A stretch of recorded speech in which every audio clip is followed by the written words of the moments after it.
So we need to talk about the Onryo. Now, it's no secret that Onryo is one of the weakest killers in the game. I mean, it is a shame because she does have some decent tools at her disposal.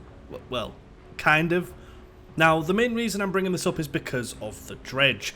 The Dredge is just the Onryo, but 10 times stronger, and that really confuses me as to why they would release a killer that can do more or less everything Onryo can do, but much better. It makes her completely irrelevant. Which killer is better at teleporting across the map for pressure? The Dredge. Which killer is better at stealth mechanics and is more liable to jump scare? The Dredge.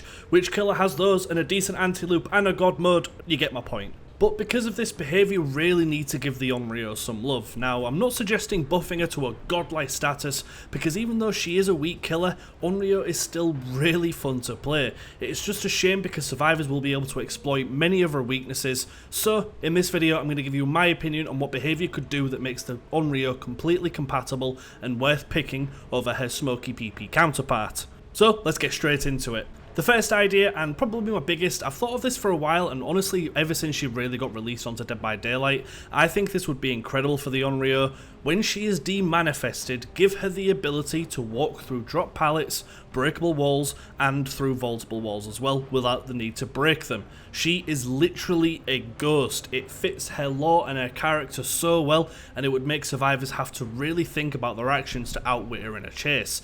Now, you may be saying that seems really strong, but I honestly don't believe it is, as don't forget when she is demanifested she will have no collision, which means that survivors can easily double back and mind game with a field of view to throw her off balance, and some tiles would still be very strong around this power, as she would still need to manifest to injure, giving the survivor plenty of time to plan their next move. But this will give her an anti-loop ability, and she can ignore some parts of the tiles that survivors may over-rely on, which I think could be really good for her, and really fun to play as. Now next, and definitely most obvious, her TVs and her Condemned. Condemned is probably the most useless aspect of a killer's power that we have in Dead by Daylight. It literally doesn't impact the match. Let's say for high MMR at least, survivors don't need to interact with TVs at all. So to change this and to bring more power to her map presence and pressure, since Dredge can infinitely teleport to any locker on the map, firstly, I would say increase the amount of TVs on the map. Not by a lot, but maybe an additional 3 may be good. And with a slight reduction on how long they tend to take back on after a survivor interacts with them or after you teleport out of them. As right now the time just isn't that rewarding. And of course, since the Dredge can do it infinitely. And lastly, I would say that survivors within a certain radius of the TV should naturally increase their Condemned meter over time and give a status effect on top of that, which is then removed when the TVs are turned off.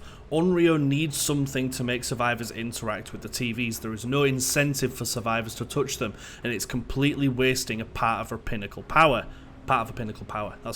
Anyway, behaviour need to add something to Onryo to force survivors to have to interact with TVs in some way or another, because simply by not doing so completely counters like half of her power kit, and that unfortunately is just why she is also one of the weakest killers in the game. And lastly, I think Onryo also needs an add-on rework. She has some decent ones, kind of, but very little of her add-ons actually give her an edge in the fight against survivors. One of her best add-ons is the Bloody Fingernails, which I personally think should just be base as it is. But we need add-ons that really help enhance her power. We need more TVs, a drastic reduction in time it takes for survivors to interact with them. But we need add-ons that really help enhance her power. More TVs, a drastic increase in time it takes for survivors to interact with them, more status effects from them, faster teleporting speeds and faster turning them on after you've done that. There's just so many that would be so much more beneficial for Onryo, but unfortunately all the ones that we've got are just really weak and honestly not really much bother in running. And behaviour have this really annoying little habit where they will give really strong add-ons to really strong killers and give weak killers terrible add-ons. So I feel like they need to get comfortable in giving good add-ons to bad killers. There is just so much that could be changed for the better in regards to her add-on. What specifically? Maybe I'll have to think and get a video together, similar to like the Nemesis add-on rework that I made a little while ago. There's definitely some viable options out there, but I just think that her add-ons need to be pushed and reworked a little bit, just to help give her a bit of backup as well.